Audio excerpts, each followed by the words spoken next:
Assalamualaikum warahmatullahi wabarakatuh. Halo teman-teman, bersama saya Alfi Nur Zahra, mahasiswa Magister Pendidikan Kimia Universitas Negeri Semarang. Saat ini saya berada di salah satu warung penjual lontong tuyuhan, yaitu Lontong Tuyuhan Pak Care. Lontong tuyuhan merupakan salah satu makanan khas daerah Rembang yang sudah dikenal banyak orang.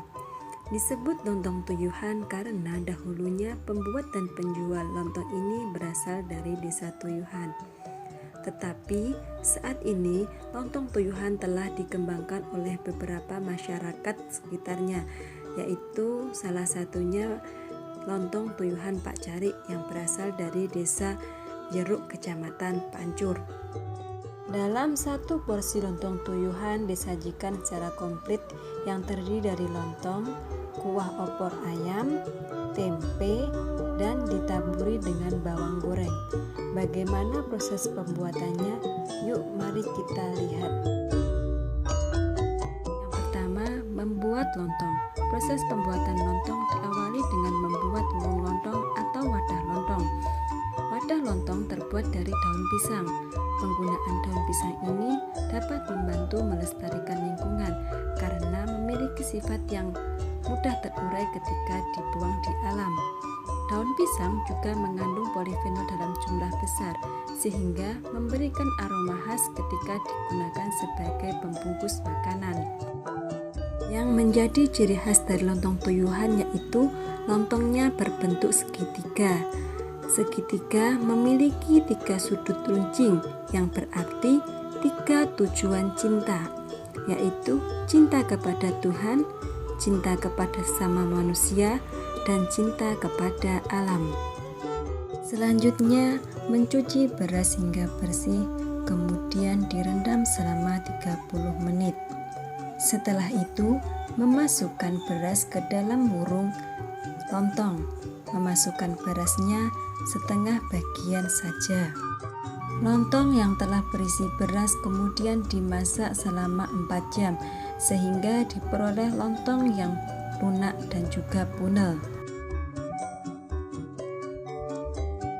Pemasakan lontong tuyuhan masih menggunakan cara tradisional, yaitu dengan menggunakan kayu bakar. Teman-teman, kita dapat belajar mengenai jenis koloid dalam pembakaran kayu. Kayu yang dibakar menghasilkan asap. Asap termasuk salah satu jenis koloid. Koloid apa yang terjadi pada asap pembakaran kayu bakar?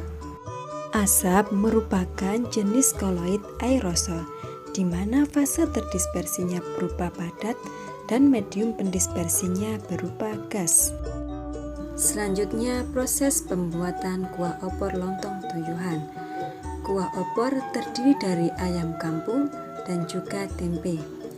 Adapun bumbu-bumbu yang digunakan dalam kuah lontong tuyuhan biasanya orang menyebut dengan bumbu bebek yang terdiri dari cabai rawit, cabai merah, bawang putih, kunyit, lada, daun jeruk, lengkuas, kencur, misoyi, ketumbar, jinten, jahe, kemiri, gula, garam, penyedap rasa, dan juga kecap.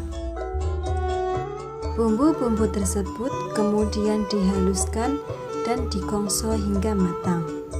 Setelah itu dicampur dengan santan dan disaring agar nantinya kuah yang dihasilkan itu bersih dan terbebas dari residu sisa bumbu-bumbu tadi. Santan yang telah bercampur dengan bumbu kemudian dimasak bersama ayam dan juga tempe. Pada proses pemasakan kuah opor ini digunakan dengan api yang sedang dan juga sambil diaduk-aduk hingga kuah opor matang. Teman-teman, kita dapat belajar mengenai jenis koloid pada kuah opor lontong tuyuhan. Santan merupakan jenis koloid emulsi cair, di mana fase terdispersinya berupa cair, yaitu kandungan buah kelapa, dan medium pendispersinya berupa cair, yaitu air. Santan yang baru diekstrak pada dasarnya merupakan suatu emulsi yang relatif stabil. Secara alami distabilkan oleh protein kelapa yaitu globulin dan albumin serta adanya emulsifier fosfolipida. Beberapa protein yang ada dalam fase air dari santan berinteraksi dengan globula lemak dan bertindak sebagai emulsifier dengan menyelimuti permukaannya.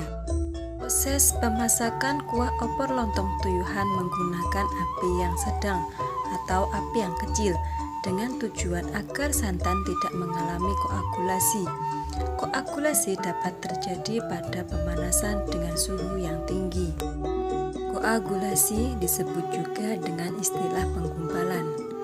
Koagulasi merupakan peristiwa pengendapan partikel-partikel koloid sehingga fase terdispersi terpisah dari medium pendispersinya. Nah, gimana teman-teman? Sudah paham kan mengenai sistem koloid yang ada di dalam lontong tuyuhan? Sekarang coba kalian sebutkan contoh kearifan lokal yang ada di sekitar kalian yang melibatkan prinsip koloid.